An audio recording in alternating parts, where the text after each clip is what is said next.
guys good?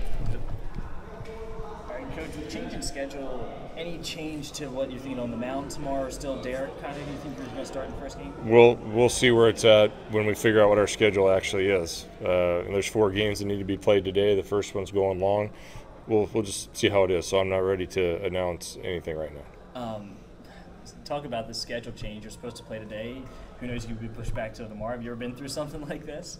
I have no idea. Been through a lot of stuff, so it's just part of the deal. Baseball's a game of adjustments, and can't control what's going on with other games, and we'll just play when they tell us. Whenever it's time to play, we'll play. Was the routine today kind of similar to what you guys did in Columbus on your day off on Monday? Yeah, it was similar. Yeah, just light work. This time of year, it's not about repetition so much as it is just getting the bodies moving around and staying fresh. So that's kind of our main goal towards the end of the year, and we're going to continue to do that. But the boys have put the work in. Now it's just a matter of making sure that they're not just sitting around all day, and that they've had some blood flow. So tomorrow, whenever we get to play it, they'll be ready to roll. What did you guys do? You did lifting, little hitting? Yeah, just pitchers did some PFP stuff and stretched and hitting the cages, and came over here and light lift, and yeah. Kind of talked about this a little bit last night, but how big was it for Jake to go 6 full and then just Robbie to finish it out to extend your bullpen for the rest of the weekend? Yeah, you never know how it's going to play out, but without a doubt, Hohensee getting into the 6th was a big deal. After the second inning, obviously, it was a tough one. But that's what he's done. He's had a couple times where he could have been out early and fights his way through it, and it's huge as far as setting stuff up. Now, Robbie, he threw 44 pitches or 45 pitches, something like that. We probably won't have him available till Saturday, but overall, coming out of the first game and only using 2 arms, it's definitely a bonus. What did you see out of the guys today? They feeling pretty relaxed, feeling pretty good right now with where they're at. Yeah, I mean, they're kids, and they're gaming in their rooms, and they can't wait to go back and probably do that again. It's just they know how to just relax when they need to, but when it's time to turn it on, they do it. It's one of those things that, they're not overconfident, but they're confident, and just as far as mentality-wise, I know they're going to compete, and I know they're excited to get back on the field. Apologize if you talked about this last night, but offensively, what are you seeing out of the guys last couple games? Really swinging the bats well. What have you seen that really impressed you, I guess? We're using the whole field, and when you do that, you give yourself a fighting chance. And I think we've been having good at bats for quite some time now, and when I see that, I'm talking about certain counts. We're looking for certain pitches, and guys are doing a good job of that. And with 2 strikes, we're really doing a good job of competing up and down the lineup. I think we've had times where we've had maybe half the lineup doing that at a time, but at no time really this year have we had a stretch where the entire lineup has had that mentality, and at the plate, when you have that, it can be very difficult to pitch to, and I think the guys are feeling it as far as how important that is and seeing the results. And it's just, even if you're not swinging the bat well, you can still go up there and compete and have a 6-pitch at bat, an 8-pitch at bat, 10-pitch at bat. And I think that we've done a nice job with our guys that maybe aren't getting hits doing that, which helps out other guys in the order. And you were saying last night it's been about the mentality of the at-bats as opposed to the results of the at-bats.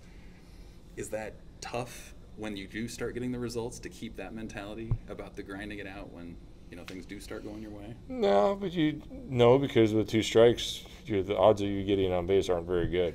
And we show them all those numbers, so they understand that with 2 strikes, it's hard. It's tough to get on base. So I don't think that ever changes. But I think collectively as a group, you're seeing those guys feed off of each other, and it's going to give you a fighting chance. Look at this ballpark. Indiana hit 65 homers this year. You guys hit a couple last night. There's a bunch of homers throughout the field yesterday.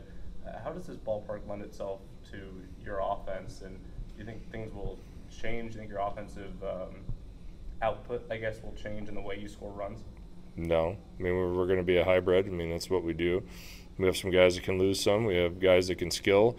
We have guys that can run the bases well. It's just for us, it's a little bit of everything. And for whatever field you play in, you don't change your game. You're still going to play the same way. We're not trying to hit home runs. We're just trying to hit the ball hard, and a couple leave the park, great. But it's about the quality of that bat. It's about the pitches that you're swinging at, and what how you're approaching certain counts. And our guys right now are doing a very nice job of that. But again, that doesn't get you anything for whenever we play again. You got to go earn it each day, and nothing that's happened up to this point means anything. So, and our guys understand that.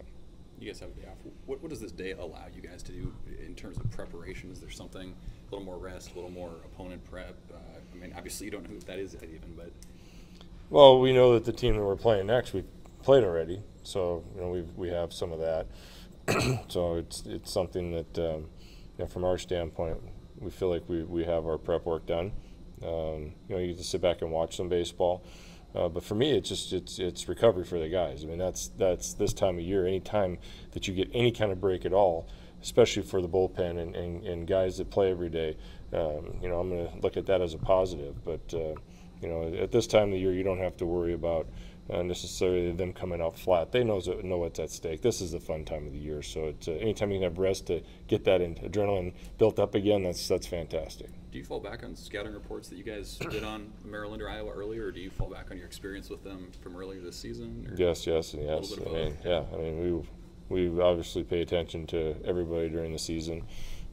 That being said, we're not, as a staff, overly concerned about our opponents. We're concerned about our team playing well. And yeah, I mean, we'll have them prepared, and we have all the numbers and mumbo jumbo, which is great. But it doesn't change how we're going to focus on what we can control, and that's how we go out and take care of our business. As far as watching that game today, how much do you take from their game today versus the scouting you've already done for both these teams? I mean, it's one game. One game of baseball doesn't necessarily dictate how somebody's going to play. I mean, you could have a bad day, and the next day you play great. I mean, that's the way, the nature of the game. We already know that both teams that we're going to face, whoever it is, play a very blue-collar mentality. They get after it, they grind it out, have very good pitching, have a lot of experience on the field. So, it doesn't matter who we play in our next game. We're just going to have to take care of our own business, and that's kind of how we do things. Are you guys even going to meet tonight after you know the opponent? Or are you going to come tomorrow? And No. I mean, you always say you treat everyone the same. This is kind of a real example of that, then. Doesn't matter. We'll keep to our same routine, and our guys. I'm a big on them getting to spend time with their family when they travel a long ways to see them. So the guys that have family here, I think it's awesome that they get to hang out with them, and the guys that don't, I mean, I want them to hang with their family, and that their family is the team, and they hang out together, and we'll just let them keep doing their own thing. We'll have them ready. They all know who we're going to play. I mean, they pay attention. They're watching games. It's not like we have to tell them what's coming, but we'll definitely give them some reminders whenever we're going to play. I just have another question about not announcing Burkamper. Would it really impact it if you guys were pushed back by a slot tomorrow? Well, I don't. I say that because I don't want to sit here and I don't know what the schedule is. Sure. I mean, and that's all I'm saying. So I'm not trying to hide anything. I just don't want to, go out and say something, and then all of a sudden, you're not playing until Saturday, and then you start looking at, we have 3 games. We might have to play 3 times or twice on Saturday for sure. And then you just look into, when we have our third guy is a two-way guy, you try and look at what's going to be best for his health and for the team, and that's all I'm saying. So, but more than, I mean, it's very, very likely we're going to go Burkamper. There's no secrets, but if something crazy schedule-wise lend itself to Myers, being better for him to start the first game, then we'd look at that. That's all I'm saying. Cool. Thanks, Darin. Yep. Appreciate it.